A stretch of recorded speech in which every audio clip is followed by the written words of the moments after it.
Let's get this show on the road. Okay. Let's get this monkey back in this basket. You know what I'm saying? I sure don't. Neither do I. What the fuck was that? Let's get this monkey back in this basket, bro. You know what? I think we could make it work, though. I think we could turn it into something.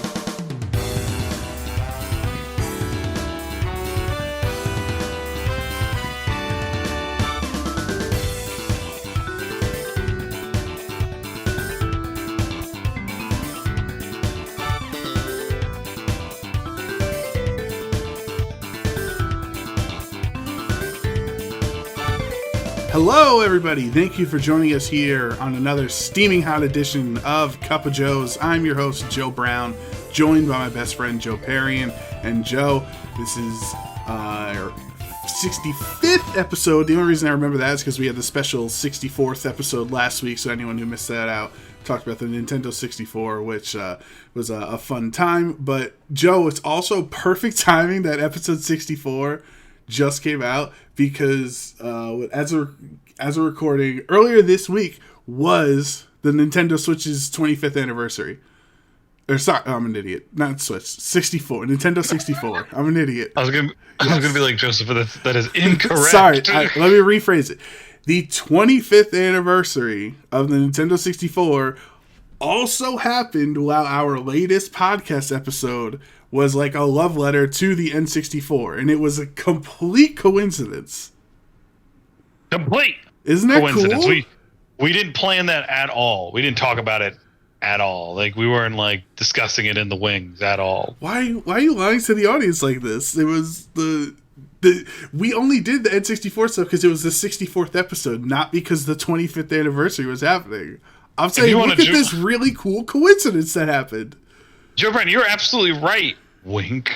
Stop. You're lying. I can't believe how coincidental that was. A wink. Oh my god, you're such a jerk, man. Wink. You're an actual jerk. That's all I'm gonna say. I'm not a jerk. I'm not a jerk. I'm your best friend. That's true. That's what I said. Yeah, it's on the internet now, so you gotta hold me to it. I will.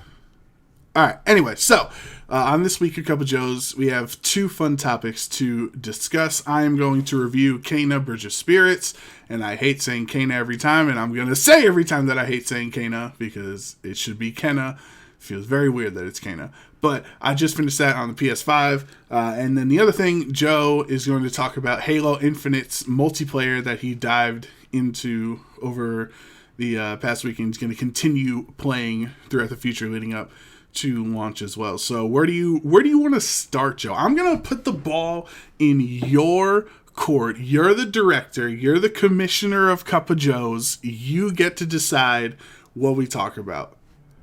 Talk about your game first, because everybody wants to hear about Halo, because the master chef is coming at you again.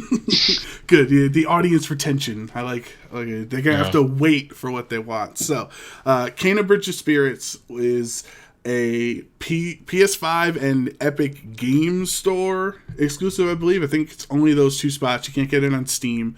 But pretty sure, at least when I looked on Steam, if you want to pull up Steam right now, Joe, I looked and I couldn't find it, so I don't know if it's on there. But you have to spell it for me. So Kena Bridge of Spirits. Yeah, it's not on there. Okay, so Epic Games Store for PC and PlayStation 5 for a console version of it. It's created by Ember Labs, who I should have pulled it up for you, Joe. Sorry, they're most to this point. This is their first big video game they're making, like full video game. But they've made a lot of animated videos, and one of them is apparently this really famous Majora's Mask video. Wait a minute. Yeah, if you look up Ember Labs Majora's Mask, maybe you'll remember it. I should have pulled it up for you. I totally forgot to. Hold on. I know the exact... Yep, I knew this exact video that you were talking about. So you can see the similarities, because I've seen that video too, between that Majora's Mask animation and how Kena looks, right? Like the yeah, I was going to say, visuals. The minute you said that, and I saw the... because I pulled up Ember Labs' website, I saw the main character in that game. The animation looks almost like identical. It looks almost identical, people, but it's a little bit better. Okay, so in the game. So just that's to give everyone some understanding of Ember Labs. This is their first video game. It's a $40 charge as well instead of $60, which I definitely commend. I mean, honestly, I still think I got $60 worth of value out of it, so I think that's just a a benefit to how strong the game is. How long did it take you to beat the game? Well, we'll get to the boss, which took me 3 hours later, but the final boss, so not counting the final boss, which inflated the runtime, probably 13, 14 hours, I want to say. It took me to beat. Good. And I'd say anything over 8 to 10 is worth like $40.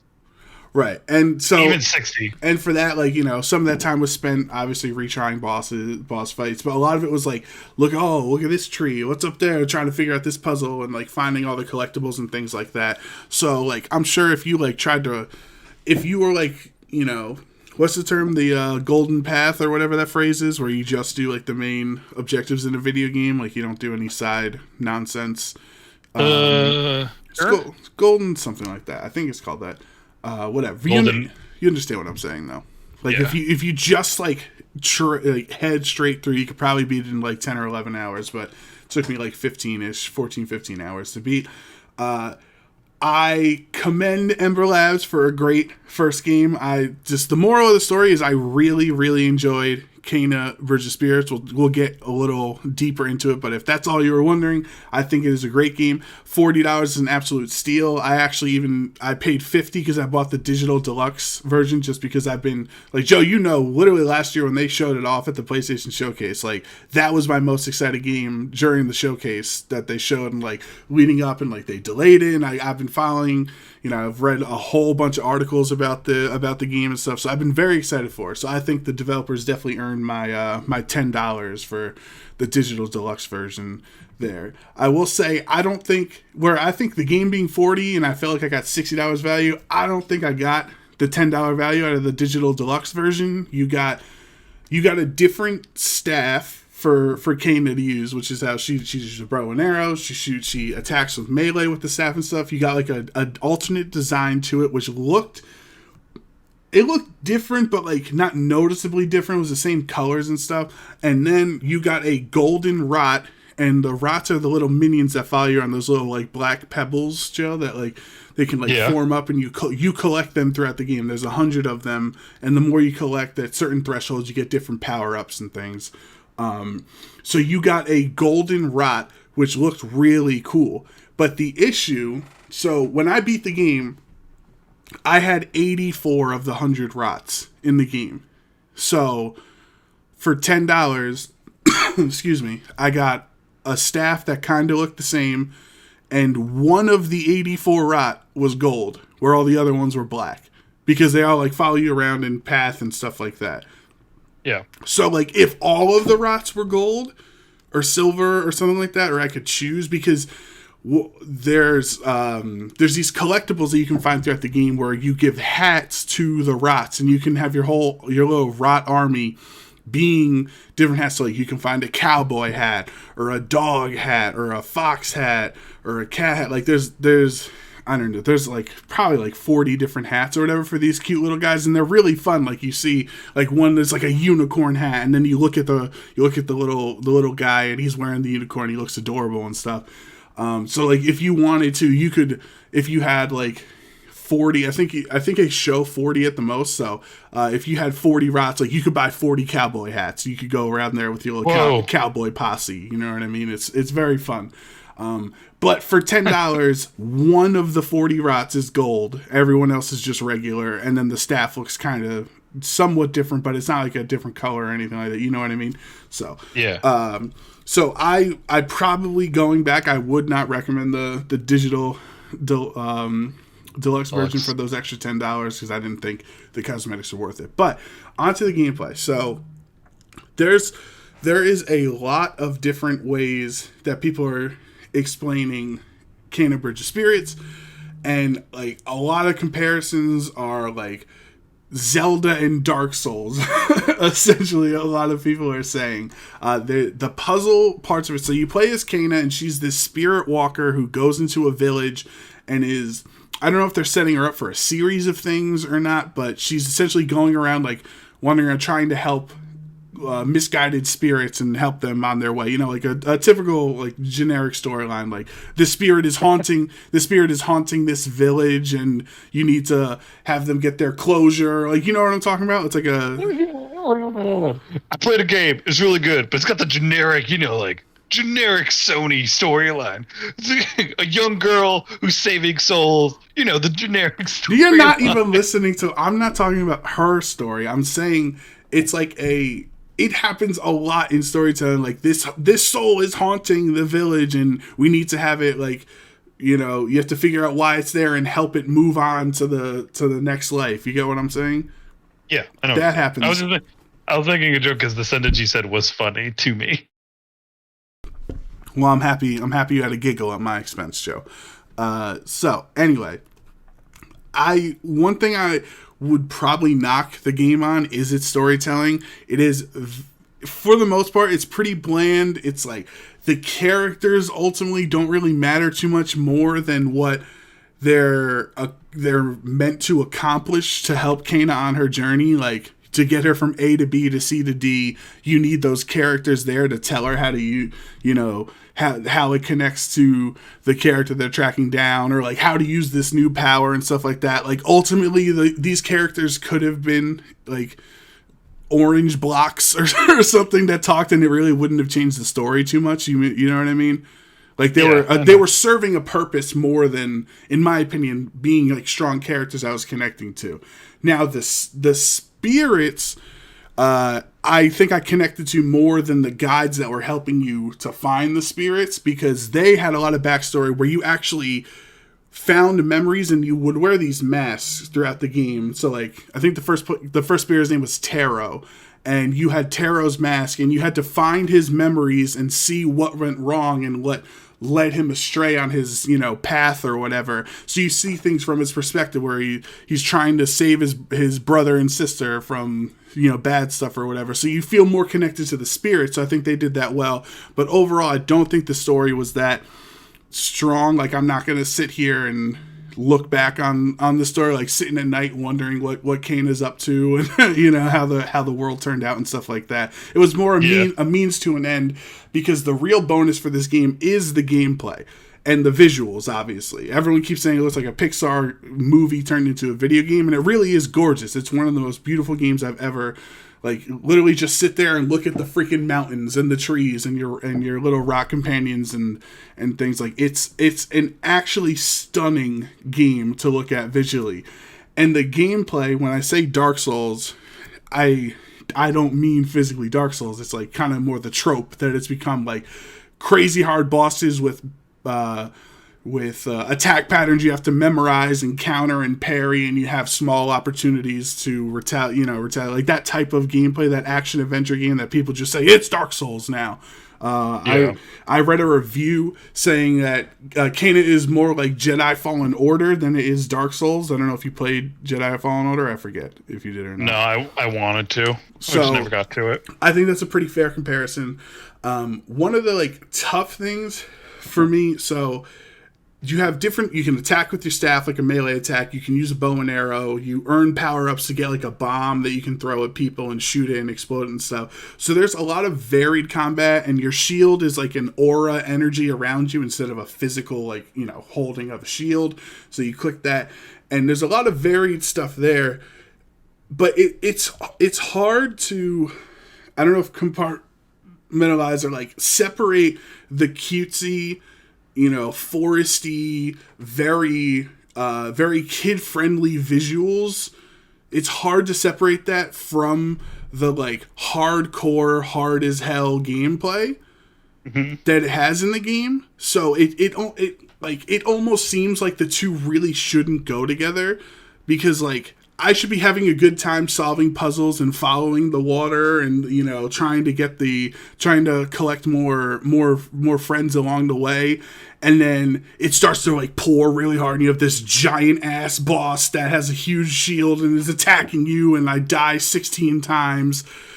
And then you go back to all the cutesy little foresty things, like, oh, look under this rock. What's down? Oh, I found another guy. Like, oh, well, there's a flower over there. I could shoot that flower, and that'll solve the puzzle. Oh, and then you're getting beaten to death by a giant rock in this. Like, you get what I'm saying? Like, they kind of don't mesh perfectly together, in my opinion. It kind of seems like it's too it seems like the cutesy visuals, for lack of a better word, like the more kid-friendly, simple visuals, are in contrast with how hardcore the gameplay is.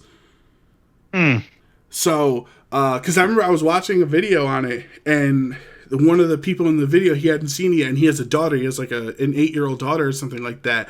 And they said, oh, it's kind of like a Zelda game where there's a lot of puzzle solving. He was like, oh, my daughter loves Zelda. I'll make sure to have her check this out, because she might love this game. And then the other girl was like, no, if you're 8 years old, you cannot handle this gameplay. And maybe there's some Chad. Oh my goodness. Maybe there's some Chad 8-year-old out there that can do it, who's just mechanically much more gifted than I am.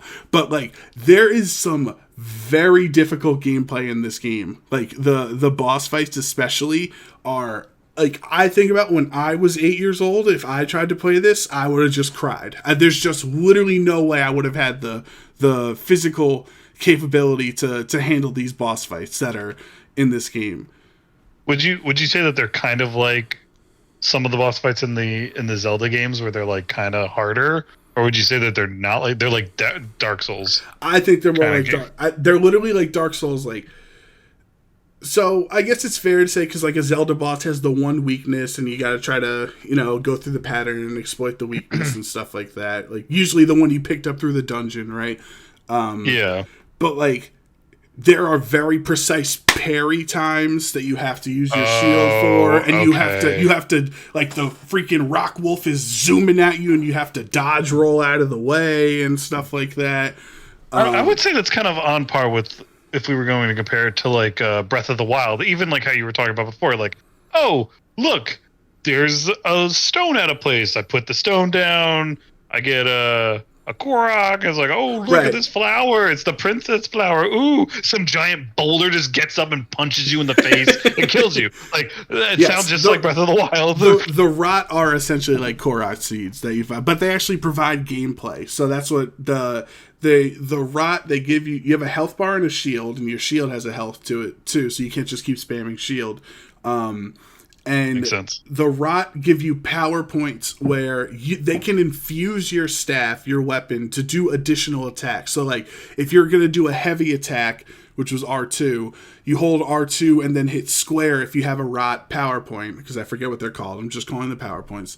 And then like, you do like an extra huge slam where the rot are infused into the attack. You could do one where you're shooting a bow and arrow. You can hit square and then you shoot the rots with your arrow, compared to just shooting a bow by itself. So they're ingrained, and you're very much incentivized to collect as many rots as possible, because the more you have at certain thresholds, the more power points you can have in a battle, and it gives you more actions. Maybe it's called rot actions, I forget. But if you have a full bar, like I beat the game with 4, there's only 5. If you collect all 100, you can get 5 rot, power actions, whatever, in a fight. So taking, like using like a special move or something takes up an action on it. So you want to build up, a bunch of them in a row and just wail on, that's how I did it. Like, oh, I got 4 things. All right, I'm gonna hold R2 and hit square 4 times and stagger this guy. But one thing that is interesting is how you can heal mid-battle. So there are these little flowers in the ground that the rot basically interact with everything and anything in the forest, in the village, in any of the areas. And if there's a little flower that can heal you, it looks blue, and you need a rot action, so you need to have a full bar, and you click it and it heals you. It doesn't heal you fully, but it heals you a good chunk. So you can't just like spam and hide in a corner and like try to find a good spot to heal in, because you actually don't have healing capability on your own. The only way to gain that is to actually fight and kill ads and kill things to gain the rot action, so you have one to spend on healing. Gotcha. Okay. So that's a cool mechanic. Most of the boss fights, there were only those 2 heal. I think there's only 2 heal flowers, except maybe the final boss had 3. So there is a finite amount you can heal too. You can't just spam it, you know. Yeah. So,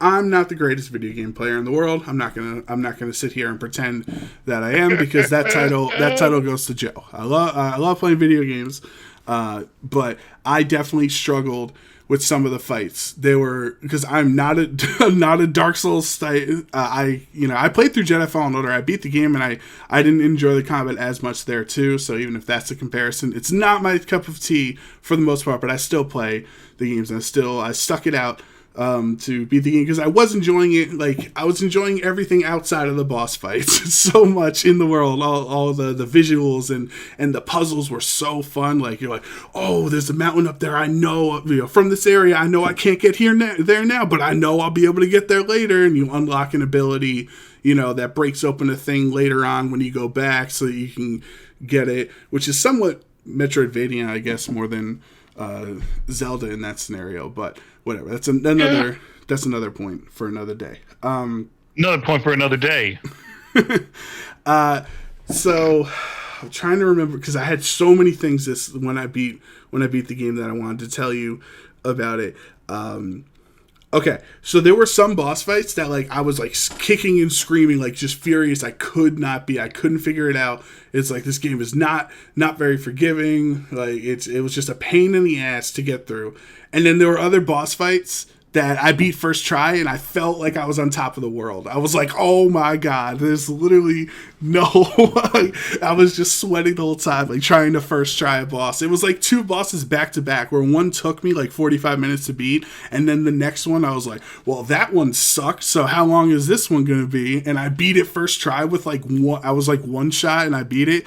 Oh my god, how I felt after taking that boss down was like the greatest feeling in the world.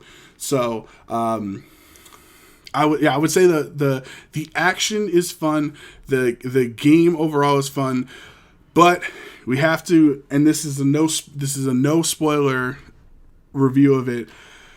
But oh my god, the end game levels action, because there's like platforming and stuff. Like, you got to go from this side of the mountain to the other side and hop over these, bridges and rocks and things like that throughout the game to, like, get to the end. And the last couple of bosses were so infuriatingly difficult. And I get it. Maybe I'm not a Chad. I'm not the greatest player ever. So, some 5-year-old probably first tried it because he's a boss. That wasn't me. But the way I'm going to explain it to you, Joe, here. Did you ever watch? And I figured out, it took, after 15 hours, I figured out why the boss fights were so frustrating. Did you ever watch Game Grumps play Sonic 06? Okay. The infamous Sonic one. 06. Okay. So, well, at least you'll be, are you familiar with the concept of invulnerability frames or iframes in video games? I think, are these the frames that they let you recover after getting hit with something, so that you don't just continually get wailed on. So in Sonic 06, the thing is so infamous is he got stun locked because there was hardly any iframes, because he got hit with one thing and then Silver hit him with the next thing before his character could recover, so he got stun locked. So there are multiple times throughout the game that the invulnerability frames that your character gets, are way too short, and you are continually being staggered by hits. So, like, you'll have one big tree guy, and he had like a 6 attack, for lack of a better word, like a 6 move attack where you go, huh, and then swing from a different angle, and then dodge forward and stuff like. So there was one of his patterns was like a 6 move attack, and your shield does not last for six attacks worth of damage. So, boy, if you get hit by that second attack, here's the third attack, here's the fourth one. oh, you just lost another 20% of your health from the fifth one. So that was really infuriating, and it happened a lot of fights, especially the ending, which again, I'm not spoiling that there is a final boss. I'm just saying in the final boss, one of the attacks they have is they shoot AoE attacks at you that kind of like, move out. They start small and like expand out, and you have to jump over them. But there's so much chaos in the fight. There's ads all over the floor that you have to kill for rot points, that you have to dodge the AoE attacks. He has another lightning AoE attack, and you have to actually dodge the patterned attacks from the final boss. So there's a lot going on. It's a really crazy fight at the end of the game. But if you get hit by one of those AoE attacks, you're getting hit by 3 more before you can recover, because it like psh, psh, psh, psh, and it all expands out. So like you get hit by the first one and then you fall over, and as you're getting standing up, the second AoE attack in the area, and it knocks you down, and then the third one. Yeah. So it was like, it made me want to quit the game. It legitimately did, how unfun it was. And I actually looked online, and a lot of people were complaining about the final boss, especially because, again, no spoilers, if you're good, maybe you can beat the final boss in 10 or 11 minutes. If you're an average player, it is a 15-minute fight against one enemy, which is also not true because there are multiple phases or stages. You know how bosses have different stages in boss fights and stuff. You go to different areas as well and fight other people to get to while you're fighting the other boss. There's platforming sections that you have to do as well. There's a lot, and there are absolutely no checkpoints in a 15-minute fight. Including, again, no spoilers, but I will say he has a one-hit KO attack also available to him in one of his stages that if you do not shield dash through, it kills you. So you could theoretically be fighting a 15-minute fight perfectly and kill all the ads and get through every stage properly and all the other stuff you have to do and get back to the final stage, and he can literally one-hit KO you if you didn't block that one attack. So you have to redo the whole 15 minutes again. Like, that's it is a lot. It is a gauntlet of a final fight, and I understand because people are like, "Oh, Dark Souls, get good," right? It's like the point is it's so hard. Like you played Sekiro and other stuff. Like the point is it's so hard that when you finally overcome how difficult it was, you feel like elated because you were able to accomplish something so difficult. You know what I mean? Yeah. That is absolutely not how I felt at the end of Kena. That is. The first 90% of the game, I love it. I loved it fully. Even the tough boss fights that were hard, I got it. I stuck it out. I was frustrated at some points, and I felt good beating them. The final 2 bosses, and specifically the final boss, were absolutely infuriating to play against because of the lack of iframes where you made one mistake. You didn't shield correctly.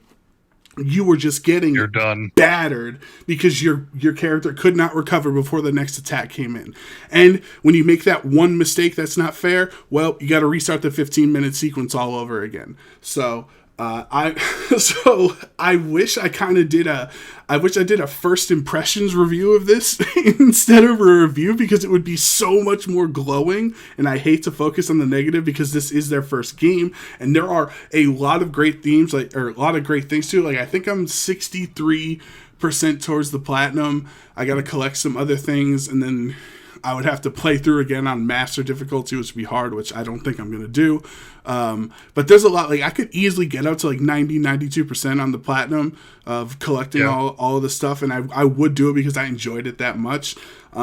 So like if I reviewed this game 90% through, maybe 12 or 13 hours through the game, I would say it's my game of the year. Like hands down, so far it would be my 2021 game of the year. That's how much I enjoyed Kena Bridge of Spirits. But the sour taste that last 10% of the game left in my mouth is so infuriating that like I don't even know how to score it anymore. Like I don't know how to scale to 1 to 10 or whatever what it would be. I look on Metacritic. Metascore has an 81 Metascore from critics and 8.7 user score. I think that's pretty fair. I'd probably give it an 8 or an 8.5, and it was on track for either a 9.5 or a 10 for me. So like it's just, very you can tell how emotionally frustrated I am with how the game ended.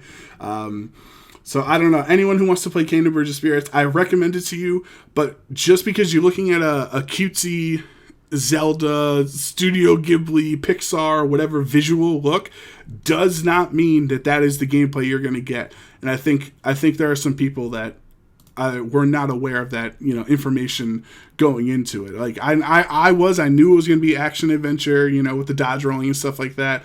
And I knew it was going to be tough. But like, this a game I've been anticipating very much for a year and a half almost at this point. Finally came out. I am happy it's here. I think it's great. I really hope to see what Kena 2 is down the road if they make another one. You know what I mean? I don't know if it would be with her or another character or something like that. But I would love to see their second what's the word I'm looking for? Iteration. Thank you, Joe. Second iteration of the game, and I hope that comes out one day from Ember Labs. But yeah, that's my review. It's the first 90%. I thoroughly loved every second of it, and the last 10% made me not even want to finish the game. All right, hold on. Before we move on, question time. Mm-hmm. So this is their first game. Would you say that are you surprised about how well the game went when you played it? Like, as a first game for a developer that came out, are you pleasantly surprised by it? Yeah, if I didn't know going into it that it was Ember Labs' first games, I would not have known it was a first game. Like, all the game, I think I experienced 2 minor glitches, and when I say minor, I literally mean minor. Like, in a cutscene, she was sitting down meditating, but for 2 seconds there was still her standing animation for 2 seconds, and in the final boss, as you're running up to the cutscene, I clipped an area and I started running upward instead of forward, and I was like, whoa, and I just ran into the sky, but it was still registering me as running forward. So the more I ran, I hit the cutscene animation or cut off or whatever to start the cutscene. So neither glitch I experienced impacted the gameplay at all, and the gameplay or the actual playing of it is so crisp. Like, when you pull back that bow with the PS5 haptic feedback or whatever the hell it's called, it actually has weight to it. You don't just hit R2 when you start pulling. You gotta freaking hold it because she's pulling back the arrow. You know what I mean? Yeah. And there were so many times where I was like, okay, parry, boom, boom, boom, boom, boom. And I just instinctively, my body was pressing the buttons. So I knew what to do. So the gameplay is phenomenal in that sense. So yeah, for a company's first game, I don't know if they had experience from other companies. I didn't really look into that. If people directed or game designers came from other experience areas, or if they're all brand new, I have no idea. But if you did not tell me, if I did not know this was their first game, no way I would have known, because it is not a first game quality. It is I guess AA, since it's $40. It's not AAA in that sense, but I would say it's a AAA quality game, even if it is a AA production. Okay, so does that leave you excited? Well, I think you already said this, but would you be excited to see more from Ember Studios, not just in this series, but in a new series that they would come out with later? That's a good question, because So when you kind of joked about me saying the generic story, tell me if you've heard this before. There's evil spirits in the forest that are corroding the environment, and we need to work together with nature to return it back to its normal, version and of happiness, and you know what I mean? That's a very common story, especially in Japan, which I could totally be wrong. I don't think Ember Labs is a Japanese company. If I'm wrong, I apologize for that, but I felt like they were a Western company. So that's a very common Japanese storyline, and I think they kind of went with it because of the aesthetics. This game kind of has a Princess Mononoke Ghibli feel to it about like nature and and humanity is corroding the earth, and that like same old storyline that happens a lot. And I'm not excited for more of that, because that stuff was like really boring to me, because it seemed like they were doing it because they had to. Like people kind of had weird names because I think they sounded cool names. Like, like nobody was. I'm not asking them to name a character Steve in the game, but like it would have been nice to have a Steve and not Taro and Adira, and like some of the names felt like they were trying to like match something instead of creating their own world. You get what I'm saying? Like they were trying to pigeonhole themselves into a genre and especially the story. The story is like cookie cutter, environment good, humanity bad, like the video game. So if they take what they've done here, yeah, I think I would be excited for whatever. I would be more excited for whatever their next installment of a game with this engine and with these developers is than a Kena 2. Although I did love Kena. I thought she was a great character. She has some good backstory. She is kind of a blank slate for the most part, this for the audience to kind of experience everything through. But I liked her design.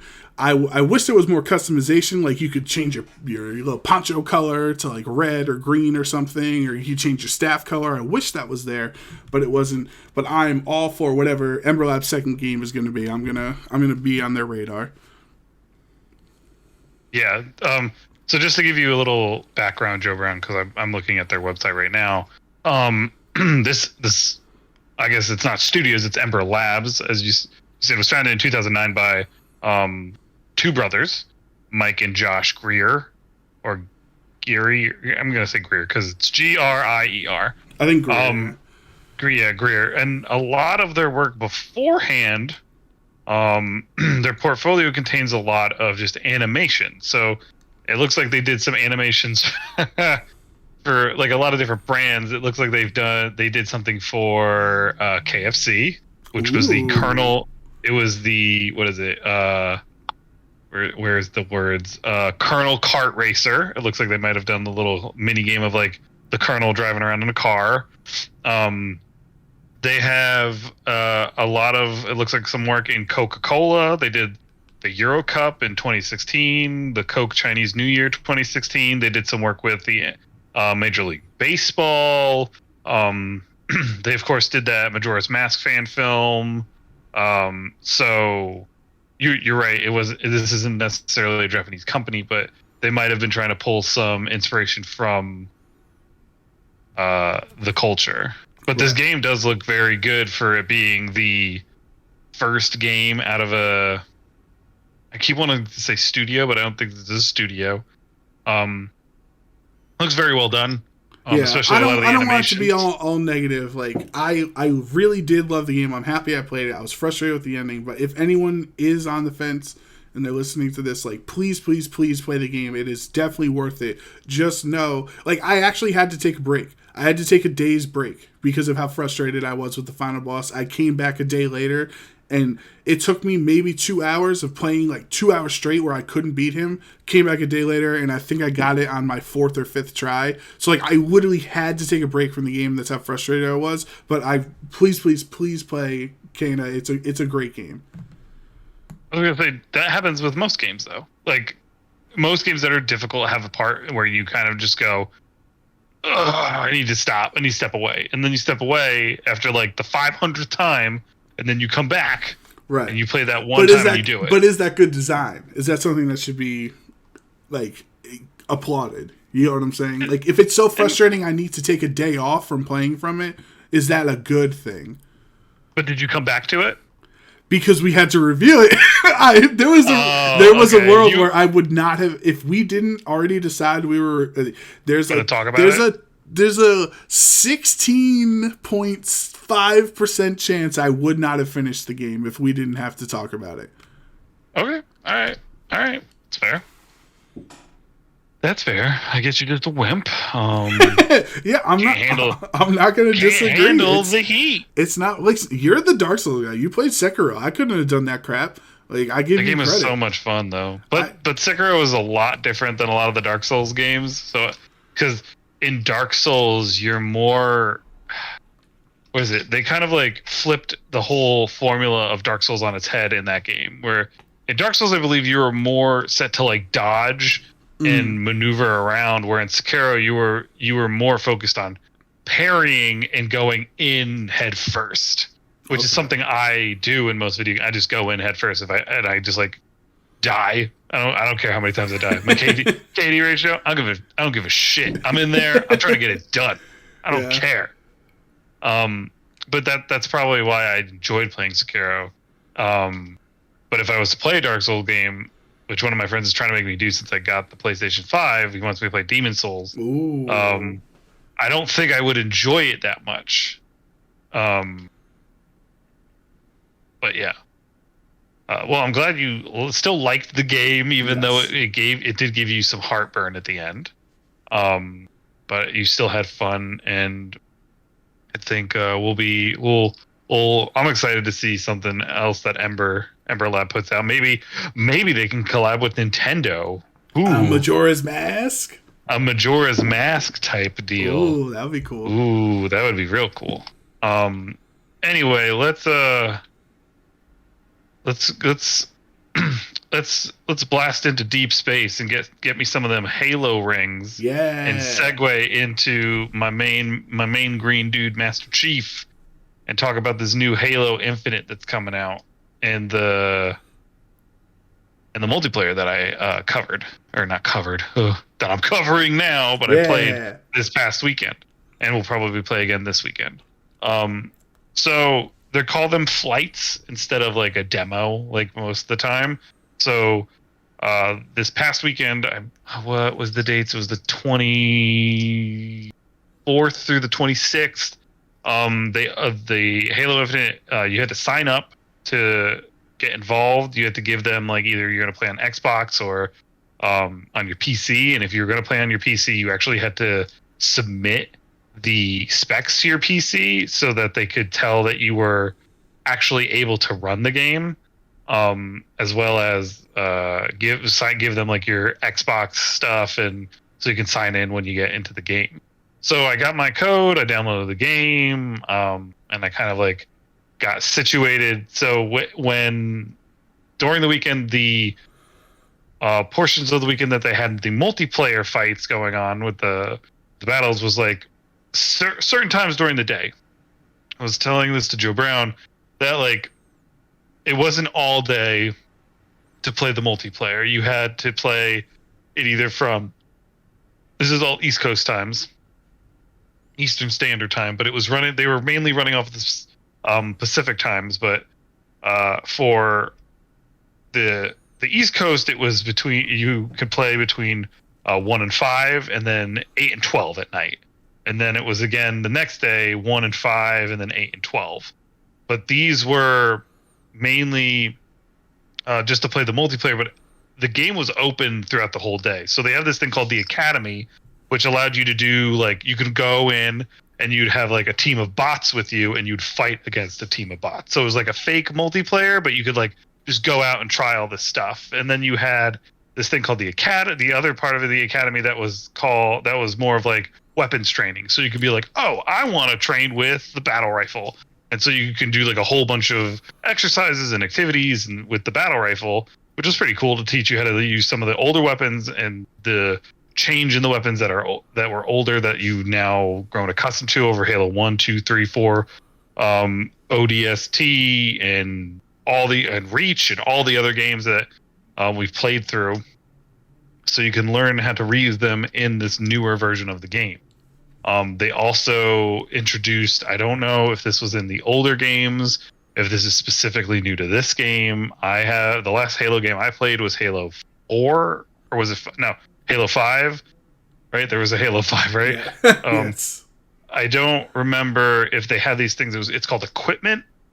I think this is new because you have a hook shot that you can have, or something like that. You get like a hook shot where you can grab onto an edge while you're jumping, and it pulls you towards it. And they have different equipment that you can use. There's one that's called the repulsor, where you hit it and it pushes someone away from you. There was one that like threw a shield down, but that used to be a common thing in Halo 3. And there was one other one that I can't remember what it's called. So that you got to be able to try those out. They had the same grenades that you can use. They had some new. I think they had some new guns. There were some new guns for me. There was one. I think it was called the Impaler because it just shoots a giant metal spike out. There was another gun that I think is from Halo 4 that's like a kind of like a plasma shotgun. You'd shoot it and a bunch of like plasma beams come out of it and like jump all over the place until it hits something. But it was fun to kind of get back into Halo and like just like it made me very excited for the new game because it made me remember like what it was like playing on the original Xbox on Xbox Live, coming online and like meeting up with some friends and like playing Halo and getting those headshots and like some people like, you know, it's like, oh, I got killed by the dude that's camping in the corner, or there's a dude in the crow's nest that's like sniping everybody, but he's not moving. And it was a really good time. There's a lot of new mechanics that you got to get used to in the game, which is fun. Like the equipment stuff that was really fun to use. They had like achievements you can get. Like there was an achievement called the pancake. And that was if you use the repulsor, which is to push someone back. If you could push them back into a wall and that would kill them. If the action of them being pushed into the wall killed them, it was called the pancake. Oh, and then that's there was cool. and then there was another achievement that I got, or a badge that I got, that was called Return to Sender, which was kill someone with their own grenade by sending it back to them. And that was an accident on my part because I was trying to hit some dude into the wall to get the pancake, but some dude threw a grenade at me and I hit the repulsor and it flew the grenade back to him and I ran past him without even realizing it. He got killed by his own grenade. It was, and my friend was like, "Whoa, what the heck was that? You got this achievement? What the heck is that?" It was like it was a very interesting time. But like all the classic weapons are there. We got the needlers back and it's the same type of stuff. There's a badge that I kept getting called like the pink mist because it's the needler and it explodes and it puts off this pink mist out of it. And then there is a new rifle that was really fun. I can't remember what it was called. I'm sorry, I didn't get a lot of the names, but the map's really cool. The first 2 days we had these kind of just like these 4v4 maps that we just kept on going at it. On the last day on Sunday we got another map that was a little bit bigger, so we got some vehicles in it, like a Ghost and a Warthog, and those are the two vehicles that we were allowed to access on the map. And then of course we also have the same power-ups of like overshield, active camo, and all that good stuff is still coming back and making an appearance, which is kind of exciting. But so you played like roughly like 10 hours or something, you said, right? This weekend? Yeah, I played about 10 hours this weekend. I'm sure. Let me check my friend Kyle real quick. I'm going to go see how many hours he played of it this weekend because he was on it non-stop. This Halo is this boy's life. Well, is it going to be our life? Like, are we, from your experience, like, are you down to this December? Just go in? Well, I believe from what Kyle's been telling me, the multiplayer is going to be free. Yeah. And the actual game, like the story mode, is going to be, you have to pay for it. So I was going to get the story mode in general, but yeah, I'd be down to play some Halo. Okay. I'd be down to lock it in. Get wet and wild, my dude. And remember back in E3, they showed off all the customization stuff. Was any of that in it? Like you could do like your different helmets and different colors and things, or yes, it was very minimal though. Okay. Because a lot of it was locked. But you could change. You would have to like. They wanted you to play the game and unlock certain things. Like they wanted you to be like, oh yeah, come on, earn all this experience, unlock all these things, so then you can use them. Like show everybody how much of a Halo player you are. Like my friend Kyle was already level. Oh, they also gave you enough credits in the game to buy the battle pass. Oh, okay. So it had a battle pass that you could buy, but they gave you like 3,000 credits. The battle pass cost about 200 credits, and then there was a bunch of other stuff that you could buy with the 3,000, the extra like credits that you had. So you had like 2,800 credits left over. You could buy like skins for the guns, like attachments for the helmet, all the random stuff. But with the battle pass, they The only thing I can think about it, how it's similar to, is how Destiny was when you had the battle pass for Destiny, or the season pass for Destiny. How the more you leveled up, the more things you unlocked, and when you unlock those things, you could use them. Like, it would give you an exotic piece of armor, or an exotic skin, or an exotic gun, and that's kind of what it was for the flight. And one thing that my friend Kyle said that he would want to be a little bit different, he goes, I hope that in the real game, in the multiplayer, that the experience that they give you isn't set on challenges that you have to complete in the rounds that you play. He's like, I hope it's like off of maybe like how well you did, if you win or you lose, because doing the challenges only gave you like 200 XP per challenge that you did, and sometimes they would only give you one challenge to do per game. So it was kind of like hard to continuously try to level up to unlock more things of the battle pass. Okay. But he had played a previous flight, I think it was like a month or two ago that he got into a flight, and he was level, by the time we started playing this one, I think he was already level 26. So he had a lot of stuff unlocked from the last time, and he just unlocked even more stuff this time. Okay. They also leaked some of the icons, I think they were called. What, I can't remember what they're called. Hold on, I'm gonna find them real quick because it's in our chat. Emblems that they leaked emblems for the game, and I'm just gonna show these to you, Joe Brown, because I don't know if these are spoilers to anybody. If anybody wants to, they were posted on Reddit, but these are some of the emblems that you can unlock when the game comes out, and it's not loading. I was gonna say, did you post it in our chat? Because I don't see anything. All I see is furry Lindsay Lohan in our chat. That's all I see. There you go. Oh, there it is. So you can see some of like the meme-ish things. Yeah, the thumbs up guy, the computer guy. Yeah. The computer aliens guy. Oh my god. Aliens. Look at that tie on Master Chief. That's awesome. The Rock. Oh my god, Master Chief is The Rock. Wait, are those like spray things like in Overwatch, or are they logos for your account? I think they're logos for your account, like their emblem that you. Do you remember how they had like the emblems in Halo, so like you could change it to be like something weird? So that's what you can put next to your name. Now, did they? Stuff. So I'm trying to remember with the game modes that were available. Like, was there capture the flag or lone wolf? There was capture the flag. There was Slayer, and there was. You gotta say it right. You go Slayer, like Slayer. Yeah. It's capture the flag, Slayer, and the last one was the points where you have to collect you have to get on the ABC points. I can't remember what it's called. But those are the three games that we played. I think those were the only three that were available. Okay. I didn't mean it as a bad thing. I was wondering what the game modes were. You know, if it kept you interested throughout the whole, or did you just play like to be honest, I just wanted to play Team Deathmatch and play Slayer the whole time. Like that's all I wanted to do. I didn't care about collecting points. I just wanted to shoot people in the face. That's right. This next week though, because there's another one this weekend. I believe they're gonna have big team battle. Ooh. So they want as much people as possible to try to get in and try to do the larger team battles. I think they're like trying to do like maybe like 50 on 50 type deal. I'm not sure.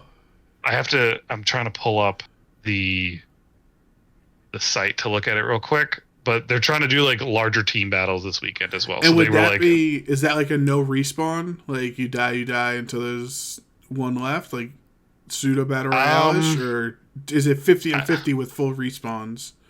I'm pulling it up. Big team battle.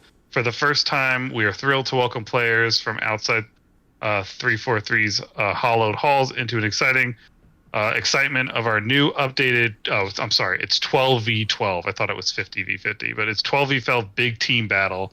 As a note, once more, big team battle will only be available during the second weekend. Blah, blah, blah. So it's gonna be 12v12, not 50. Oh, it's still a good. You're gonna need a amount of people. You're gonna need a big map for that, you know, or else you're just gonna have chaos in the hallways. Yeah. They are throwing down in one of the biggest battlegrounds they've cooked up so be prepared to dive in for the dates for this weekend. Now, so it looks like they're going to have a lot of vehicles, and it looks pretty exciting. Go ahead. The last question I had for you, Joe, from your experiences, how did it feel? Because everyone always says, like, what made Halo stand out from the other shooters of its time is it felt so good to play. Like, compared to Call of Duty or, because you play a lot of shooting games, So, yeah. Like, how did playing Halo feel again? I think the thing that comes with it now, it's like, it's got the same kind of somewhat mechanics to the game that most of the games that we play now have. It's like, okay, so you zoom down, you can zoom down the sights to shoot. You can just shoot from the hip, as it's called. You have your grenades. You have this. You have that. They have that down. Mm. And you could say that a lot of games took from that formula of what they have. But playing this felt amazing, as in the sense of it brought back so much of like the original feeling of playing Halo with people. Like, because I was playing with my friends all weekend, it brought back that feeling of how, like, it made me so. I was like, I love Halo. When have you ever heard me say that, Joe? I've never said that. I was playing this game. I'm like, I love Halo so much that I love it. I love it. I can't wait to play it. Like, it was so fun to play, and it was so fun to just like kind of be in like the same kind of like hearing like Slayer, like capture the flag, King of the Hill, like all from that the stuff. grave. That was my best way of playing, was killing people after I was dead, because I was I got that so many times. I was 10 years old, and my brother and his friends were just destroying me. So only time I ever got kills were like with sticky grenades from the grave. That was my favorite. Yeah, like I'd always throw a grenade. Like I was the martyr. Whenever I got killed, I'd just make sure that a grenade was thrown right before I died. But it made me excited. I'm like, I want to play story mode now, because I want to be Master Chief again, and like I want to do all the stuff, and it was fun. It made me want to go play the Master Chief collection. Wow, that's good praise then. Yeah, it's good praise in the sense of like I played Halo. I bought it when I was on Xbox originally, like on the original just Xbox. I bought Halo 2, I bought Halo 3, I played Halo 4, I played Halo 5. Like, dude, Halo 3 was like a significant like cultural moment when we were growing up. Like, it was a big deal when that came out. I remember when Halo 5 came. Like, because Halo 2 was left on such a cliffhanger. It's like the ending lines is like always stuck in my head. I don't know if you remember what the ending line of that game was. No, I don't remember. But I remember the ending line, because like Master Chief is like, the last mission is you like running to get to this like ship that's taken off into space, and like the Arbiter's helping you. You're killing these spider mechs all over the place. You're in the Warthog. You're jumping over hoops. You're doing this. You're doing that. Bang, bang, shoot them up.